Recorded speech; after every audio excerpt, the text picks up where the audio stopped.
सभी को गणतंत्र दिवस की बहुत बहुत शुभकामना। और मुझे ऐसा लगता है, हमेशा से लगता है, लेकिन जैसे जैसे मैं भारत को नज़दीक से देखता हूँ, समझता हूँ, ये दुनिया का सबसे खूबसूरत गणतंत्र है। India is the most beautiful Republic on this planet.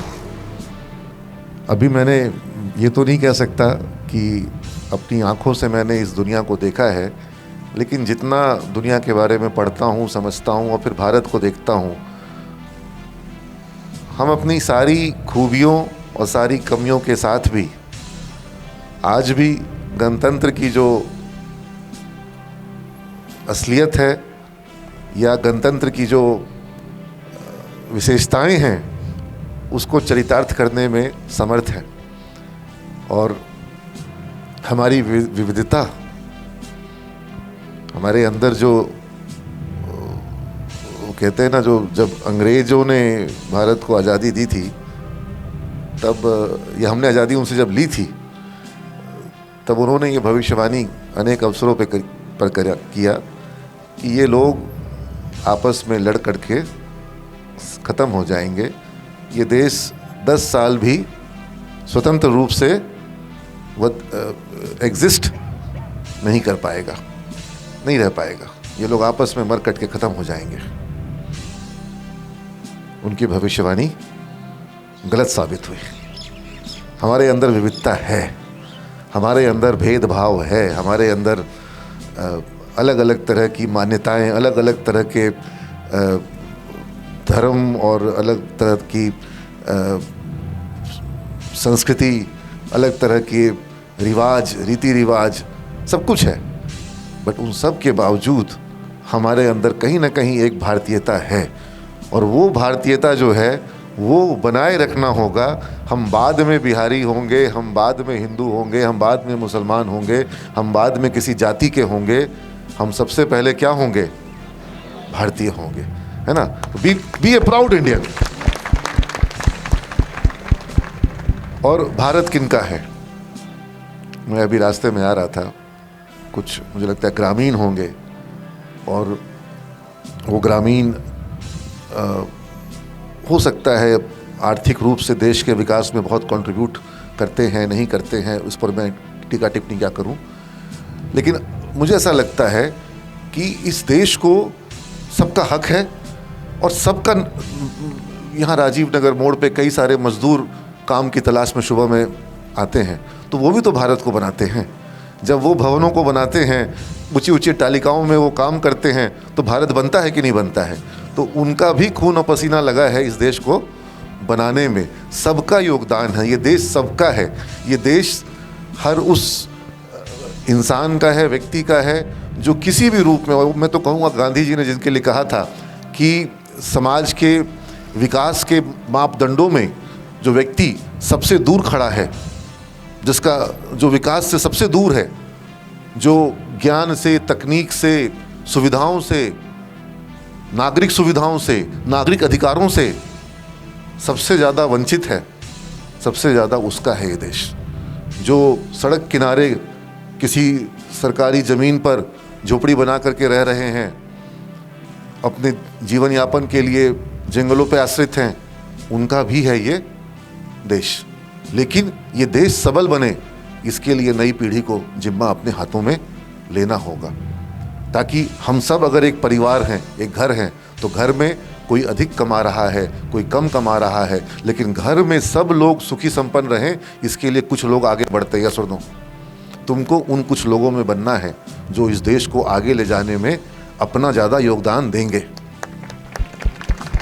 अपना ज़्यादा योगदान देंगे। तुमको उन नौजवानों में नहीं बनना है जो नेताओं से रोजगार की मांग करेंगे। मुझे बहुत तकलीफ होती है, कौन पार्टी जॉब देगी? जो जॉब देगी उसको वोट देंगे। अरे कोई पार्टी क्या जॉब देगी, नहीं देगी, हम जॉब देंगे, तुम जॉब दोगे। समझ रहे हो बात को? और हम देश को मजबूत बनाएंगे। कोई तुम्हारा घर चलाएगा ऐसा नहीं होगा, तुम अपना घर चलाओगे, तुम इस देश को चलाओगे। यह भाव हमारे अंदर आना बहुत ज़रूरी है, यह भाव हमारे अंदर आना बहुत ज़रूरी है। और ये मिट्टी, ये धरा, ये अगर हम बात करते हैं भारत की, तो भारत दुनिया की 1/4 अर्थव्यवस्था अपने अंदर रखता था। भारत दुनिया के वैश्विक कारोबार में 1/4 से अधिक अपना हक रखता था। आज भी किसी देश का दुनिया के वैश्विक कारोबार में 1/4 का हिस्सा नहीं है, लेकिन आज से ज़्यादा नहीं, 250 वर्ष पूर्व का जब इतिहासकार और अर्थशास्त्री गणना कहते हैं, तो वो वैश्विक अर्थशास्त्री बताते हैं कि दुनिया के कारोबार में भारत का हिस्सा जो है वो 1/4, चाहे वो रेशम हो, चाहे वो मसाले हों, हर दृष्टि और अनेकानेक वस्तुएं जो भारत से निर्मित होती, चाहे वो हमारा शिल्प हो, तो भारत उसमें दुनिया में सबसे आगे रहा।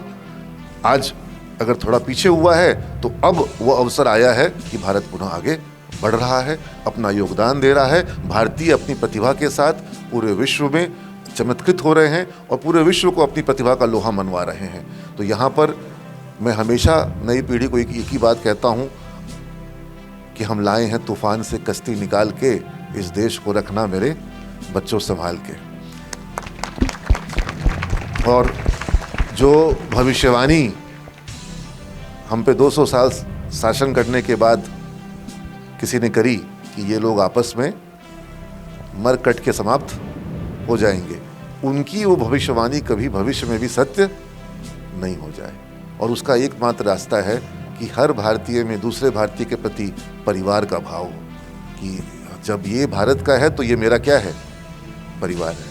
और परिवार में हर तरह के लोग होंगे, और परिवार में जो लोग ज़्यादा जिम्मेवारी उठाते हैं उनके ये नहीं सोचना चाहिए कि मैं क्यों कर रहा हूँ। हाँ, आप कर रहे हैं, सबसे पहले अपने लिए कर रहे हैं, फिर अपने परिवार के लिए कर रहे हैं। हाँ, आपका परिवार आप जब सूक्ष्म दृष्टि से देखते हैं, आपको लगता है कि 5 लोगों का परिवार है, 6 लोगों का परिवार है, 10 लोगों का परिवार है। सूक्ष्म दृष्टि से देखते हैं, माता पिता पत्नी बच्चे। हाँ, लेकिन जब आप अपने दृष्टिकोण को विस्तृत करते हैं, विस्तारित करते हैं, तब आपको परिवार बड़ा हो जाता है। और फिर हमारी संस्कृति, हमारा सनातन कहता है वसुधैव कुटुंबकम, यानी ये पूरा विश्व जो है वो क्या है, एक परिवार है, वैश्विक परिवार। और हम, जब मैंने भारत की बात कही, मैंने कहा कि यहाँ सबका हक है। हाँ, यहाँ हर गरीब का, हर जाति धर्म, हर संप्रदाय, हर मान्यता वालों का हक है। और साथ ही साथ मैं ये भी कहूँगा कि जीव जंतु जो यहाँ इस देश में रहते हैं, उनका हक है। उनके लिए हमें उस धरती पे उनका हक है।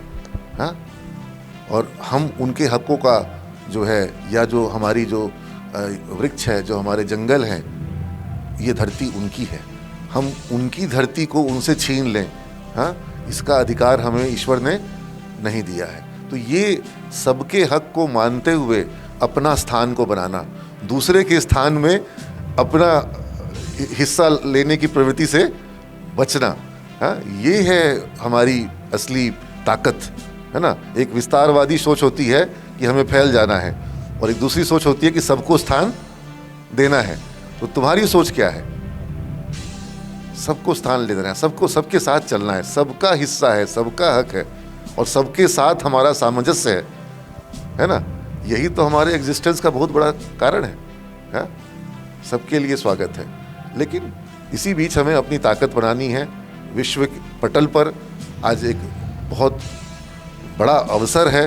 मैं तुम लोगों से कई बार कहता रहा हूँ कि अमृतकाल, जिसे डेमोग्राफिक डिविडेंड कहते हैं, तो डेमोग्राफिक डिविडेंड का ये दौर है। और डेमोग्राफिक डिविडेंड भारत के या विश्व के इतिहास में, किसी भी देश के इतिहास में बहुत थोड़े समय के लिए 20, 25, 30 सालों का एक ऐसा कालखंड होता है जिस कालखंड में वो देश युवा होता है। तो भारत उस अमृतकाल से गुजर रहा है जब भारत बिल्कुल युवा होते जा रहा है। भारत की जो औसत आयु है वो बहुत कम है, लेकिन 20 साल गुजरते गुजरते ये अमृतकाल क्या होगा, समाप्त हो जाएगा, और उसके बाद एक वृद्ध भारत होगा। क्या हम उस वृद्ध भारत का पोषण करने के लिए आज अपना श्रम लगा रहे हैं? क्या हम अपनी तैयारी कर रहे हैं कि 25 साल के बाद जो भारत युवा नहीं रहेगा, जो भारत थोड़ा वृद्ध हो जाएगा, जहां औसत उम्र युवा से बढ़ते बढ़ते क्या हो जाएगी, थोड़ी वृद्ध हो जाएगी, उस वृद्ध होते हुए भारत को पोषण दे सकें, इसके लिए आज जैसे वो चींटी जो है ना, जब मौसम अनुकूल होता है तो वो पहले से व्यवस्था करती है कि जब मौसम प्रतिकूल होगा तो उसके पास साधन और संसाधन होंगे। तो आज का युवा जो परिश्रम करेगा, तब वृद्ध भारत जो है वह अपना मतलब जो विश्व में एक स्थान, और दुनिया के जितने वृद्ध देश अभी हो रहे हैं हमारे सामने, यूरोपियन देश वृद्ध हो गए, वहाँ की औसत आयु अधिक हो गई, युवाओं की संख्या कम है। जर्मनी में, जापान दुनिया के सबसे वृद्ध देशों में से एक है, जापान में युवाओं की संख्या बहुत कम है, बच्चों की संख्या बहुत कम है और बुजुर्गों की संख्या बहुत अधिक है। तो जब भारत के साथ वो स्थिति होगी कि जब हमारे यहाँ बुजुर्गों की संख्या अधिक होगी, युवाओं की संख्या कम होगी, तो हमारी तैयारी क्या है। और बात सिर्फ उस तैयारी की नहीं है, बात यह भी है कि आज जब ये अवसर का समय है, जब ऊर्जा देश की सबसे अधिक है, तब हम इस अवसर में क्या उसी तरीके से आगे निकल आएंगे जैसे जापान जब युवा था तो उसने पूरी दुनिया को पछाड़ दिया। जब चाइना 1980 से लेकर के 2010 तक बहुत युवा देश हुआ, तो उसने पूरे दुनिया को आगे निकल गया, जो कि एक समय में भारत से भी पीछे था चाइना। तो ये चीज़, इस अवसर को हमें अपने हाथों से जाने नहीं देना है। और मुझे लगता है तुम लोग इस कहानी के एक अंश हो, तुम लोग इस कहानी में अपना भी एक अध्याय लिखो, इसकी तुम्हारी तैयारी होनी चाहिए, इसकी तुम्हारी मानसिकता होनी चाहिए। और सिर्फ जीवन यापन ये तुम्हारा ध्येय कभी नहीं होना चाहिए।